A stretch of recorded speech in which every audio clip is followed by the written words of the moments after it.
Man, somebody done called me. I done seen, man.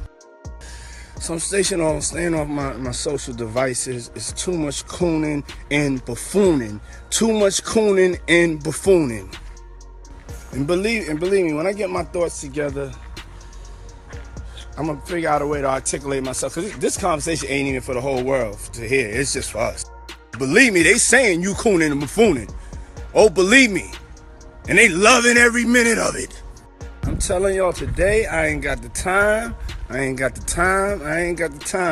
If it ain't about going up, but about being positive, about getting some money, loving God, too much coonery, buffoonery going on. The culture's getting killed. I'm not even saying nothing about it because I'm just so burnt out. I will be saying something about it. I'm in amazement on what's going on in the world. But hey, who am I? I am somebody. But even I get tired of this, man. Woo! It's too much cooning and buffooning, y'all. Too much. And we all guilty of it. But damn, man. I can't believe this is what hip hop has become, man. I just can't. My mind is like blown, man. So y'all need to watch some documentaries on hip hop. People don't even know what hip hop is. Netflix has this great documentary on hip hop, the history of hip hop. I know, I think Steve Stout did one. Fab Five. Just go to YouTube, man. Go to YouTube, man. And I'm not one to cast no stone, but damn it, I know when to stop. So I just wish everybody luck and positive energy. I know this is going way over some people's heads. We're going to end it like this. Lord, please, Lord, just bless us to understand the power that we have as cultural leaders out here to send out these positive vibes and energy. Schwan Diddy comes a prominent figure in the music industry, has finally reacted to the persistent mockery from fellow rapper 50 Cent. Their feud, which has been simmering for years recently, came to a head, prompting Diddy to address 50 Cent's jabs publicly. This article delves into the history of their rivalry, the specifics of 50 Cent's mockery, Diddy response, and the broader implications for both artists. The tension between Diddy and 50 Cent dates back to the early 2000s. Both men are towering figures in hip-hop, but their paths to success have been markedly different. Diddy, originally known as Puff Daddy, built his empire through Bad Boy Records, nurturing talents like the Notorious B.I.G. and Mace. 50 Cent, on the other hand, burst onto the scene with a gritty, street-oriented image, bolstered by hits like In Da Club and his association with Dr. Dre and Eminem. What kind of fuck shit is this?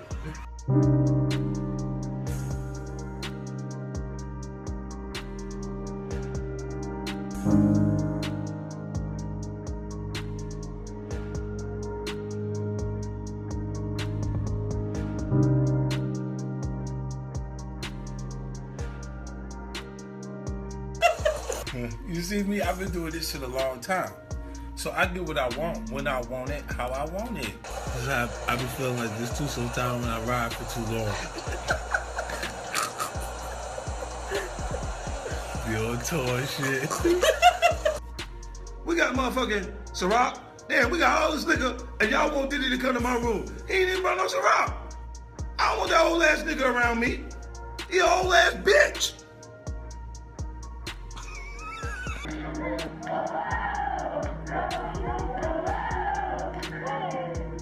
That shit is like an African chant. Ain't no more team. What the fuck is Puffy doing? I'm gonna have a drink to forget about this shit.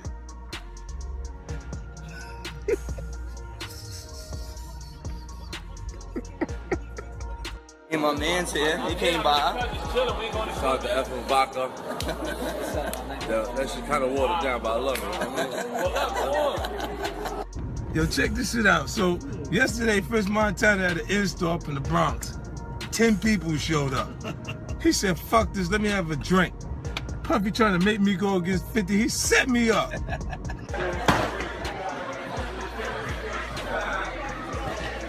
That's how I feel about your bullshit.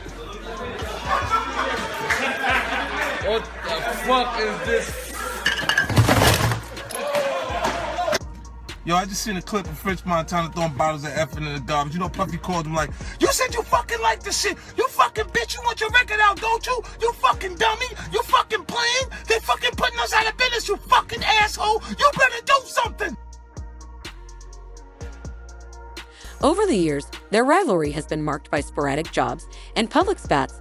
50 Cent, known for his combative and often provocative social media presence, has frequently taken aim at Diddy, criticizing everything from his music to his business ventures. 50 Cent's mockery of Diddy has been relentless and multifaceted. He has accused Diddy of being out of touch with the current state of hip-hop, mocked his business acumen, and again made insinuations about Diddy's personal life. One of 50 Cent's most notorious jabs came in the form of a series of Instagram posts where he ridiculed Diddy's music and suggested that Diddy was past his prime. In one instance, 50 Cent posted a meme implying that Diddy was desperate to stay relevant by associating with younger artists. Another post featured a video clip from one of Diddy's interviews, overlaid with mocking commentary. 50 Cent's antics are not limited to social media. He has also taken shots at Diddy in interviews, suggesting that Diddy's success is more attributable to luck and connections than talent and hard work. What's going on, my brother? Oh, man. Yo, it's Groove here? Happy birthday. Yeah. To you. Woo! Happy birthday to you. Woo! Happy birthday. It's fabulous. The only nigga that got the name that I want. It ain't get happy birthday to you. Thank you, my brother. Yeah. Let's take a shot for that, bro. My mouth a little dry. Let me drink some more. Okay. But No, it's your show today, you guys. The one thing I've been no, you got questions.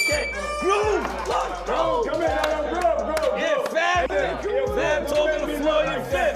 Hey, yo, Rastafari. Hey, yo. Fab walked in. Don't do that. Yeah, that's what I said. That's why I said let me pick it We up. was talking about That's why I said I gotta pick it up from right there. This why I gotta pick it up from right there. Look at this nigga. Fab big Groove. Go ahead. No, Groove. Killing him. Look. Come tell the story. Groove, we intoxicated. Listen. Oh, Groove, you you helping me build that beautiful, nice guy, Rastafari brand of yours, huh?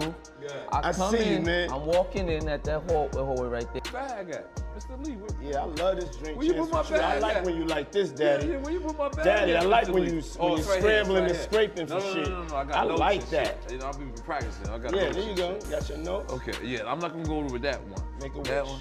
Just blow it out. It's your birthday every day. Every day's a birthday on Drink Champs, goddammit. I'm in. Okay. No, we ain't fuck with that. I got notes now. I'm trying to get my life together. I want to taste the vegan Yo, cake. Fendi, what's going on?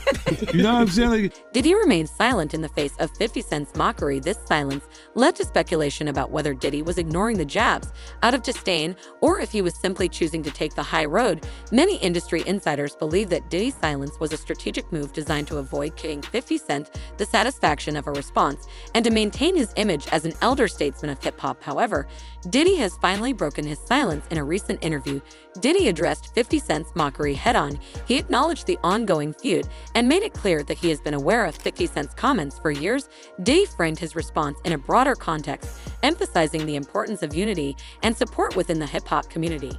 Just vibe, like just see where I look Did you back miss on me? where I became. Did you miss me though? For real, because I'm saying miss- it seems like a thing I with miss this partying birthday with party. Puff, man. I Man, miss but I'm partying talking about with- for your birthday. Huh? Why won't you party with me for your birthday, man? Come on. No, this me and you. All right, I need a shot. Yeah, I got you a Okay. shot, This bro. mine? Okay. Yeah, I just had I'm to in. take it's I'm all in. together, me I'm and you. in. I'm Eyes, in. eyes, Eye to eye, baby. eyes, Let's do it. eyes, Spilling it eyes, all over. eyes. It's going down. That's that French vanilla? Yeah. I was not there. Thanks so glad of me being here. Hey yo, so Ray J came with me. Discover. I was doing something presently at the moment. Okay. And I need to break out. Okay. And I don't want to be rude, you know. No, I just you're want to not stop rude. by, give love. Yeah. Love. Niggas need to stop cooning. Right now, it's an emergency situation. Niggas need to stop cooning, including myself. You know what I'm saying? Nothing off me. We all need to motherfucking get focused and get this money. Diddy began by stating that he has no personal animosity towards 50 Cent. He described 50 Cent as a talented artist who has made significant contributions to hip-hop. However, Diddy also made it clear that he views 50 Cent's behavior as counterproductive and damaging to the culture. He criticized 50 Cent's penchant for public feuds and drama, suggesting that it detracts from the positive impact that artists can have when they work together and uplift each other. Diddy stressed the importance of unity within the hip-hop community. He argued that artists should focus on collaboration and mutual support rather than engaging in public feuds. Diddy pointed out that the hip-hop community has the potential to affect significant social change and that internal conflicts only serve to undermine this potential. Man, listen to me, bro. I was having a conversation with somebody and they were saying the feds are so deep and involved in this that Diddy just might be called up on that Tupac shit once they go through the money trail. Once they go through the money trail and find out why certain people was given certain positions, that it may be a problem. Because they're gonna look at all that. Anything they can bring up, they're gonna bring it up. Wow. So you think it's possible that they might pit Pac murder on Diddy? Yeah. That's why that tape of Cassie was released. So anybody who was willing to try to help him, anybody was trying to say that he ain't capable of doing this and he ain't capable of doing that, they got it right there on videotape. But you being around at that time, right? Because you was working at Bad Boy at that time when, you know, the whole Pocket Big thing was going on. You personally, do you think they can get Diddy on Pac murder? Well, they always said something about $1 million check, and nobody knew where the $1 million came from. Puff may have said it in a couple of rap songs and things like that. But they would have to trace the check back to if that check Eric Von Zip had. And I'm not gonna say the person who they said they gave it to because I've said it before, and I told people who contacted me that I would bring old boy name up on there because of situations that he's having in the federal government right now. So if they trace it back to Eric Von Zip and say, why were you on, and he's dead now, but they have to explain why did he was able to get some publishing money or some kind of deal off the sale of Black Ground Records, and they put him as Tank manager or Tank something for Tank, this, that, and the third. Why did they do that? Yeah, I got you. And when you say check, right, just to get some clarity for the people that don't know what you're talking about, you talking about the $1 million check, right, that they put on Tupac to get him killed, the hit? Yeah. Yeah, what I'm talking about is that if Puff has said on a couple of records that he'll pay $1 million to, you know, but he was just talking to people randomly. So now everybody said that, and Keefy D said that Puff told them that he'll give them $1 million. Now, do we believe that? I don't know. I don't think so. I don't. Because it was situations whereas that it could have got done by certain people that was around them, but it didn't happen. So when Zip came up with the check for $1 million, he said it was from Black Ground Records. And he said that who he got that money from. So now, if that's true, then the feds would have to go in and do a money trace on where did that check come from. And then they're gonna say, why? Why was that check given to Eric Von Zip or Eric Zip Martin or Eric Martin? Why did that check was given to him? And saying that he had something to do with Tank. And he sold the company, which wasn't all his company anyway, for $1 million. Diddy defended his legacy and contributions to hip-hop, asserting that his accomplishments speak for themselves. He highlighted his role in the careers of iconic artists, his business ventures, and his philanthropic efforts. Diddy argued that while it is natural for different generations to have different perspectives, respect for those who have paved the way is essential. Everybody knew that Puff took Tupac blueprint and changed Biggs and Bad Boy in image. I Get Around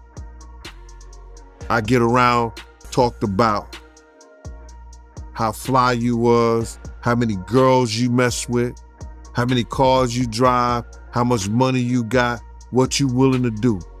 He took his image. Pac was the first one on the scene wearing Versace shirts. He went and got the same Versace shirts Pac had. Which, all right, some dudes would do that. You'll never catch me wearing something else, something that somebody else got. He was knocking down all the women that he thought Pac was knocking down. And what I mean is having sex with them. Why would you want to have sex with women you know for sure a dude that was once cool with you was dealing with? That's that image. Because you got to realize, bruh, Puff and Pac was cool at one time. We know this. Mopreme said that they was going to sign the Bad Boy. So if he's going to sign to Bad Boy, it was because of Corey and them. I put that picture on the internet. I put the picture on my channel of Corey Jones. Is Corey Jones, Corey Jacobs? I think Corey Jacobs and Pac right next to each other. Those was the real bad boys of Bad Boy. You understand? Those are the one who got the 16 to life sentence. That Pac was gonna go and be with them first. But then Mopreme said when it became just Big and Puff, because Corey and them went to jail, he changed his direction. But nobody know why Pac and Puff fell out like they did. You understand what I'm saying? Nobody know why. But Puff had an obsession with him for whatever reason it was, because he started wanting to act. He started wanting to rap. He had an obsession so bad that at his Grammy Award winning speech, he used the same speech that Pac used. That shit is crazy. So when I say I'm obsessed with talking about Puff, Diddy called for maturity and professionalism within the industry. He suggested that petty feuds and public spats are indicative of a lack of maturity and do not reflect well on the artists involved. Diddy encouraged younger artists to focus on their craft and the positive impact they can have rather than getting bogged down in negativity. Diddy's response has garnered a mixed reaction from both the public and industry insiders. Some have praised him for taking the high road and promoting unity within the hip-hop community. They argue that Diddy's message of respect and collaboration is sorely needed in an industry often characterized by competition and conflict. and telling y'all the truth,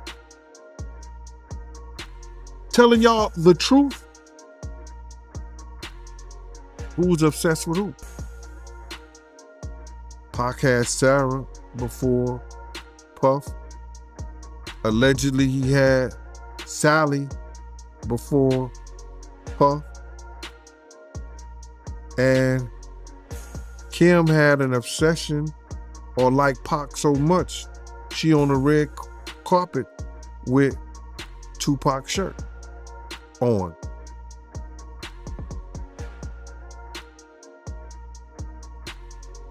Who's obsessed with who? So you believe Diddy, he only got with Sarah Chapman because Pac, he had her at one point. And it was a bet in the office. Sarah was messing with an NBA basketball player. Puff bet all the niggas didn't believe that he could get it within 2 weeks.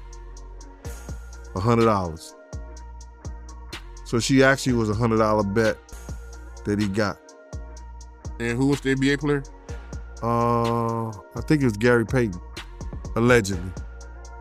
That's what he said. Somebody said, she messed with Gary Payton? I bet you I get it. I bet you I have it within 2 weeks.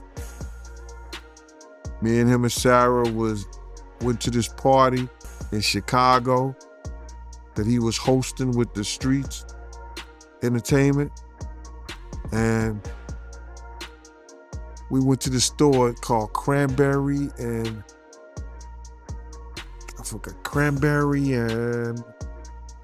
it's one of those stores like you get fragrance and you get candles, colognes and stuff like that. It's called Cranberry and something. And from that point on, you had her. But you gotta realize, Misa and Kim was friends. Misa and Kim was friends. He started dealing with Kim over Misa. Kim and Sarah was friends. I mean, hand to hand, pots and pans. They was close. They all used to, Sarah, Kim, and this other girl, I think she was from Atlanta. What's her name?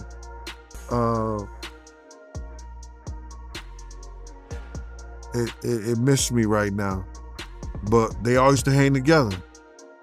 So then he went from Kim to Sarah. He liked to do the friend thing. It looked like that. Others, however, view Diddy's response as too measured and diplomatic. They argue that 50 Cent's relentless mockery warranted a more forceful rebuttal. Some fans and commentators believe that by not directly confronting 50 Cent, he missed an opportunity to defend himself more vigorously. Gene Deal, happy to have you back on the platform, my man. How did I know you was gonna call me, Mighty? It didn't take a rocket scientist. I was figuring when I seen that this morning, that and I don't know if you know what I'm talking about yet, but when I seen that Diddy stuff hit from CNN, I said, I know Art gonna call me. Art of Dialogue gonna give me a call. Oh, you already know I was about to hit you, man. Yes, sir. Yeah, man. So with that being said, man, let's get right into it, man. What you think about the video that came out today, Diddy pitting his hands on Cassie? Man, you know that was crazy. And I know people gonna think that, you know, yo, this is all what Gene wanted to see. But now, listen here, man. The devil got a purpose, God got a plan. Do you understand what I'm saying? The devil got his purpose, but God got a plan. You understand? And it's all in God's plan, man. You understand? To let people see, because a lot of people wasn't believing that this stuff even existed, brother. A lot of people didn't even think that you know, Cassie was telling lies, Gene been telling lies, Lil Rob been telling lies, everybody lying on Diddy. But Diddy told the truth. Diddy's the only one told the truth. He said, y'all just keep watching. The truth will soon come out. And you see what came out? My man, he punching that little girl in the head. Yo, you don't even kick a dog, man. You don't even kick a dog, bro. He kicking that little girl like she's a dog, man. It was crazy, man. Any man that has a sister, any man that has a friend that's a girl, any man that has a child, you understand, who saw that, if they wasn't appalled, if they wasn't like, yo, I want to beat the, you know what I'm saying? We can't say that on television, man, or on the internet or YouTube, but any man who saw that, wish they could put their hands on Diddy at that time, bro. That shit was appalling, bro. It was crazy, man. And when I saw it, you know, I could imagine what Kim went through. I could imagine what Misa went through. You understand? It was just crazy, man, for that dude to do that to that girl like that, man. I can't believe what I seen, man. I still can't believe what I seen in that video, man. Like the way he was kicking her was like he was kicking a field goal, man. Bruh, when I saw him run down first of all, when I saw the white towel, I got flashbacks of him and Ja Rule running out the room. Of course, they had, what's her name, Sarah and the other girl in there, but I had that flashback. And then when I seen him run down the hallway, I had flashbacks when the same gang was chasing him. I was like, what the hell? And then when he put his hands on it, no jokes aside, because I know it's not no laughing matter, man. The just was appalling, brother. True to form, 50 Cent did not take long to respond to Diddy's statements in a series of social media posts. 50 Cent mocked Diddy's call for unity and respect, dismissing it as insincere. He reiterated his previous criticisms of Diddy, doubling down on his belief that Diddy is out of touch with the current state of hip-hop. 50 Cent also used the opportunity to promote his own projects, contrasting his hustle and success with what he perceived as Diddy's waning relevance. In typical 50 Cent fashion, his response was laced with humor and sarcasm, ensuring that the feud remains a hot topic among fans and commentators. The ongoing feud between Diddy and 50 Cent highlights several broader issues within the hip-hop community. It underscores the generational divide between older and younger artists, the role of social media in shaping public perceptions, and the impact of personal rivalries on the industry as a whole. And I don't even know how they could even play that on television, on YouTube like that, and without even putting up some sensitive, you know how they put the sensitive subject matter up? That was crazy, man. That's crazy. Yeah, man, I can't believe it, man. I mean, because like I said, I mean, me and you've been doing interviews for years and you've been telling me stories about Diddy, but to actually see the visual. You know, so like, bruh, I wouldn't have never allowed him to do no shit like that around me. That's why he probably never did nothing like that. You understand? When I got the aftermath, when they told me to go over to St. Luke's Hospital, because Puff was over there in the hospital, that was the aftermath. You understand? When Kim cut his wrist up with that corkscrew, his right wrist. They got pictures on the internet with his wrist banded up. Kim did that. You understand? The aftermath of them being in the Swiss hotel and he roughing her up and like he playing fight with her, and then she runs out the presidential suite and we got the big room in there at the Swiss hotel, and then I'll be like, yo, you all right? And she like, yeah, I'm all right. It ain't nothing. You know what I'm saying? You good? She like, yeah, good. And then she go back in the room with Puff, Diddy, Brother Love, whatever he call his name is. So, you know, it's always the aftermath or something like that, bro. But in front of you, only people who commit crimes around people who commit crimes. You know, Puff know who to do that stuff around. And that was crazy, man.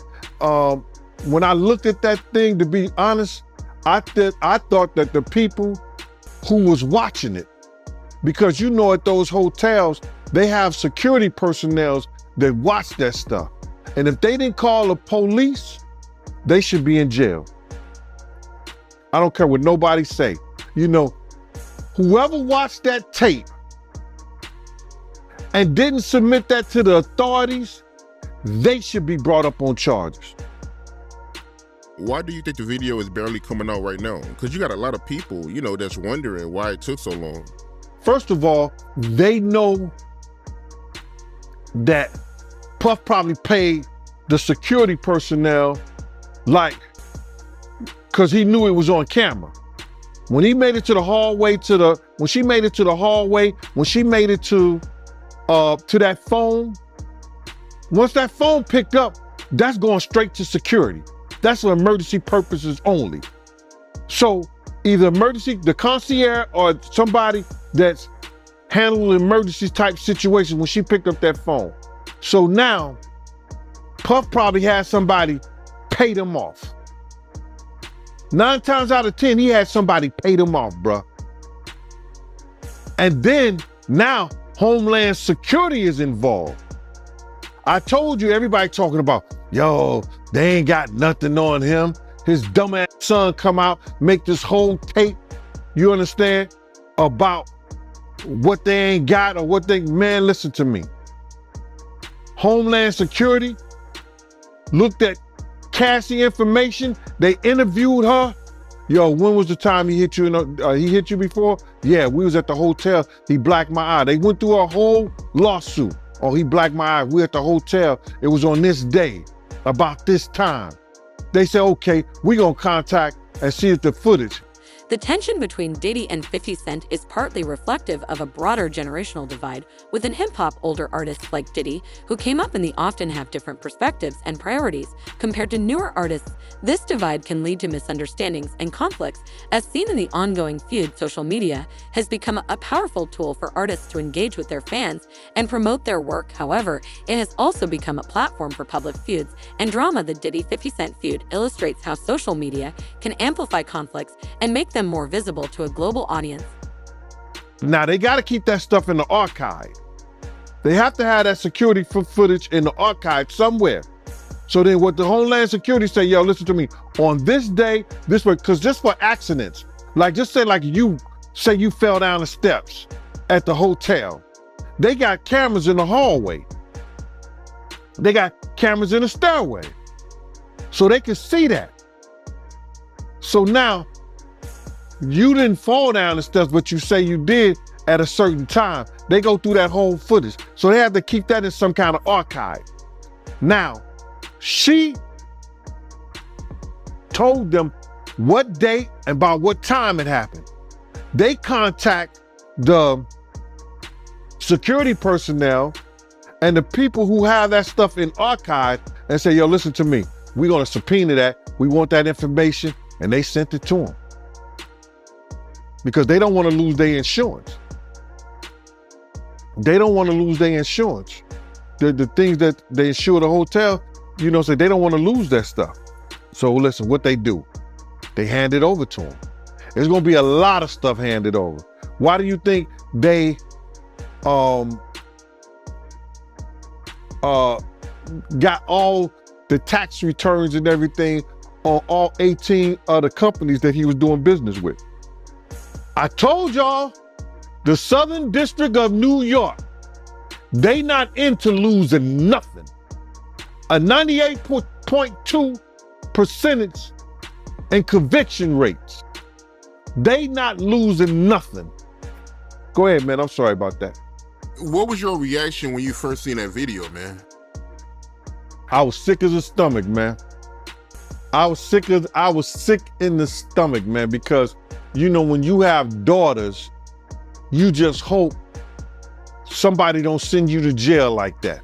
Because any real man know if somebody put their hands on their kids like that, you know, kicking them like a dog. My first reaction was, man, there's probably a lot of other women that had that same problem with old boy. Remember Gina that got on that show, Tasha K show? And she said that, yo, he kicked me. He was punching me in my head, on the side of my head. Do you imagine what she went through and she was pregnant, bruh? Come on, man. I had flashbacks of when they told me when he beat Misa so bad that he was kicking her, she had to go hide up under a car. It's crazy, bro. Personal rivalries can have a significant impact on the music industry. They can influence public perceptions of the artists involved, affect collaborations and business ventures, and shape the overall culture of the industry. The Diddy-50 Cent feud serves as a reminder of the need for professionalism and respect within hip-hop for aspiring artists. The feud between Diddy and 50 Cent offers several important lessons. It highlights the importance of maintaining professionalism, the potential pitfalls of public feuds, and the value of focusing on one's craft and legacy. Gene Deal, happy to have you right back on the platform, my man. Man, I got a residency, bro. I'm officially the #1 residency position on Art of Dialogue, man. This is my new employment. Hey, the people love you, man. I gotta keep bringing you back, man. Yeah, I don't know about that, man, but I appreciate you. You know what I mean? I really appreciate you on today, man. You know what today is, right? Yeah, Biggie birthday. It'd have been the notorious Biggie Smalls' 52nd birthday, bruh. Oh, man. It would have been his 52nd birthday. Could you imagine, man? The people he would have put on in Brooklyn, the people that he would have made great. Oh, go ahead, I'm with you, bruh. Yeah, man. Happy B-Day to Big, man. Happy B-Day to Big. Yes, sir. Yes, sir. So with that being said, man, let's get right into it, my man. What you think about the apology video by Diddy? What apology video? He didn't apologize, bruh.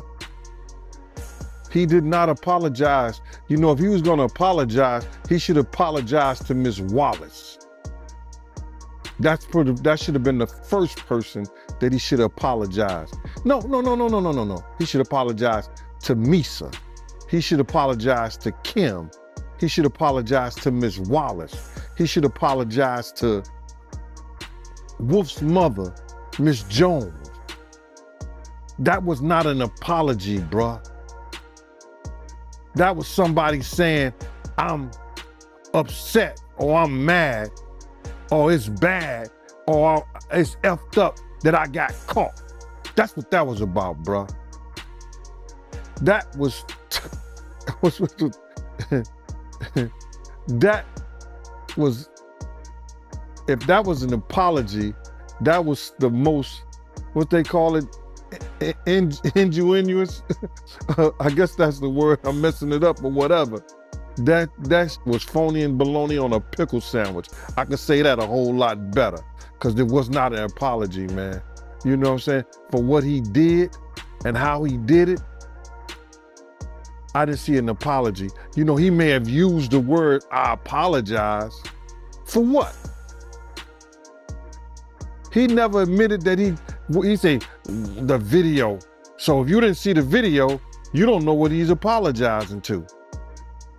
And I know it was shown to a lot of people. A lot of people cared not to look at it. Artists can learn from Diddy's emphasis on maturity and professionalism. Engaging in public feuds and drama can be detrimental to an artist's career and reputation. It is important to focus on the positive aspects of one's work and to strive for constructive interactions with peers. Both Diddy and 50 Cent have achieved significant success through their music and business ventures. Aspiring artists should take note of the importance of honing their craft and building a solid foundation for their career. Success in the industry requires talent, hard work, and a focus on creating meaningful work. They heard what it was about. You see, Common came on TMZ and he said, yo, listen to me. When I knew what it was about, I wasn't going to even look at it. I don't want that kind of spirit. I don't want that kind of energy. So a lot of people who know what it's about or heard what it's about didn't even look at it. He said, yo, he should have been asked, apologize for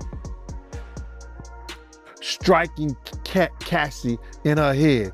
I've apologized for throwing her to the ground and dragging her and treating her the way that I did. He should have been apologizing like that to her. And then apologize to the people. But it didn't happen, bruh. It didn't happen. That was some lame bull crap. See, the same thing that make you laugh, it's the same thing to make you cry, bro. We know that growing up. You see that everything that this dude crushed people's lives, led them into the den of iniquity. Everything that he done is now crashing down on him. He got a whole lot of apologizing to do, bruh. And it has to be way more sincere than that stuff that he just put on his Instagram. So you feel like the apology video wasn't sincere? It was phony and bologna on a pickle sandwich, man. it wasn't nothing sincere about that, bro. I heard that the behavior people did,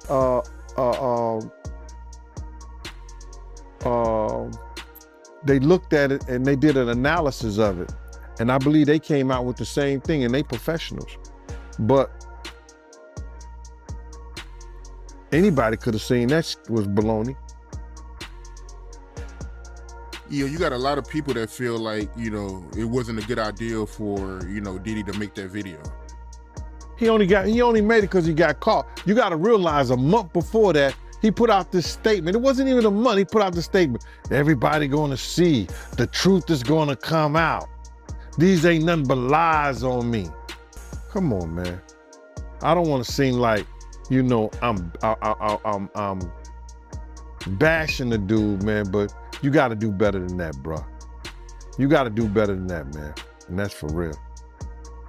Yeah, I mean, you got a lot of people that feel like, if he was really sincere, he would have apologized once, Cassie came out with the lawsuit, Well, I can understand.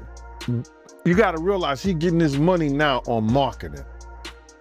So by him getting his money on marketing himself, if he could not apologize, if he could get away with it, he's going to do that. Because he knows that's going to hurt him. You understand what I'm saying? He knows that's going to hurt him. So I can understand that from a business point of it. There's no way he can apologize or say some stuff. Or then again, maybe if he did apologize, yo, Cassie, I'm sorry, you correct. I treated you like this, that, and that stuff probably would never came out. Gave her a little 30 million. If he'd have gave her the 10 million, I don't know who's advising him. When she wanted the 10 million, if he'd have gave her 10 million and said, I'm sorry, I apologize, that stuff probably would have never came out. But he didn't do that. He waited until they put it out. And like I said before, now he got to pay the piper. Diddy's defense of his legacy underscores the importance of building a lasting impact. Aspiring artists should think about how they want to be remembered and strive to make positive contributions to the industry and their communities. Building a legacy involves more than just achieving fame. It requires a commitment to excellence and integrity. The long-standing feud between Diddy and 50 Cent reached a new level with Diddy's recent response to 50 Cent's mockery. By addressing the issue publicly, he emphasized the importance of unity, respect, and professionalism within the hip-hop community. All reactions to his statements have been mixed. The feud continues to be a topic of significant interest and discussion. Ultimately, the ongoing rivalry between these two hip-hop giants highlights broader issues within the industry, including generational divides and the influence of social media for aspiring artists. The feud offers important lessons on the value of professionalism, focusing on one's craft and building a lasting legacy. As the story continues to unfold, it will be interesting to see how both Diddy and 50 Cent navigate their differences and whether they can ultimately find common ground. Regardless of the outcome, their interactions will undoubtedly continue to shape the discourse within hip-hop.